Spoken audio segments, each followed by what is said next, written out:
I think an important part of teaching is explaining the craft of how to do something, so that, especially the craft of how to play musically, so this rises above just, kind of intuition or, the way you feel it, but understanding the principles of what makes something musical and adding that to your natural intuition and musicality.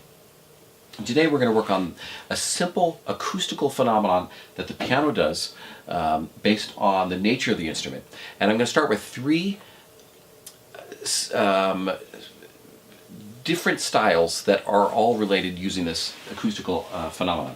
Let's start with some Chopin. This is the Opus 55 No. 2 Nocturne, the very beginning.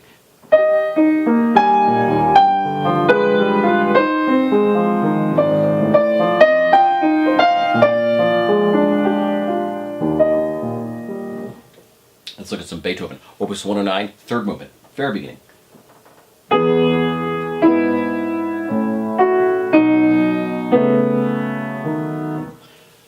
Bach Allemande from the 6th Partita.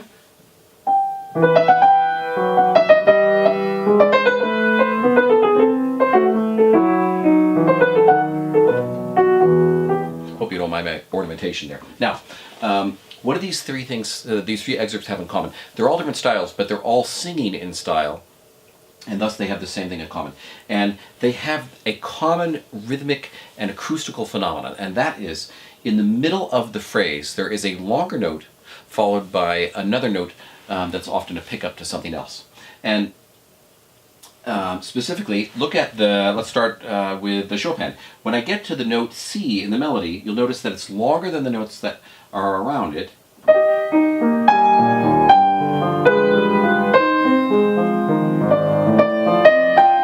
And what I'm doing is I'm listening very carefully to the sustain of that C. Let's look at the Beethoven, and I've got quarter, dotted quarter, and then I've got an F sharp that happens after that. And I'm listening to the sustain.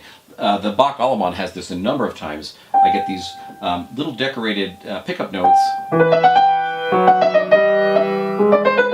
that happen after a longer note. This happens multiple times. Again.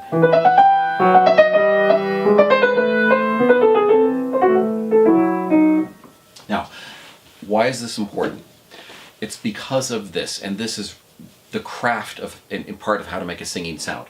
When I have those long notes, what I'm listening for very carefully, again, it's the sustain of the sound, and then when I come in with the next note after that sustain, I listen very carefully, not just for the sustain, but the way that the note has decayed.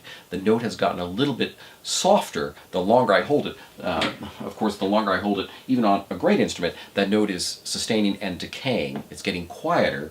And then I match the attack of the next note to the point of decay that the last note ended with. But what I don't do is I don't match the attack of the next note with the sound of the attack of the previous note. So really what I'm listening for is what I call the body of the sound, the length of the note and its resulting sustain and decay. And the better the instrument you have, and the more money you're going to pay. And this is in part what's controlling that price, is the quality and length of that sustain. There's a great video where Stanislav Richter is trying out pianos, and he walks up to this 9-foot Steinway and he whacks out a note, and he listens to that sustain for about 20 seconds, and then he goes, no, and then he goes and tries another piano. I really like that. I think it demonstrates a lot of what he was listening for when choosing an instrument. Let me do it poorly and see if you can tell the difference. So here's the Beethoven. I'm going to come in with the F sharp in the melody too loud because I'm going to match the previous note's attack, but not its decay.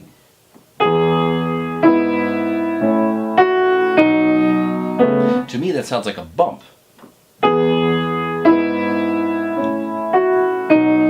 Here I came smaller with that F sharp to try and match the previous note's decay. Let's listen to the Chopin as well. So I've got a big singing melody here. Now here's the C. And if I come in with that sound, to me it sounds like a bump. It almost gives me a kind of a acoustical whiplash because it surprises me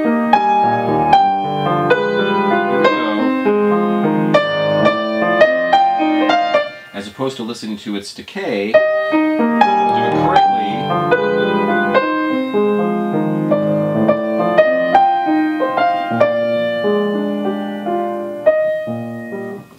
Let's finish with one important question. What's the most important body part in piano playing? Well, if you're thinking your fingers, I don't agree. I think the most important body part in piano playing is your ears, then your brain, then maybe your soul, then last but not least your fingers. And the truth is, music does not care about your fingers. Music cares about sound and manipulating time and manipulating sound. And you do that with your brain and your ears especially by listening. Your fingers are just the middleman.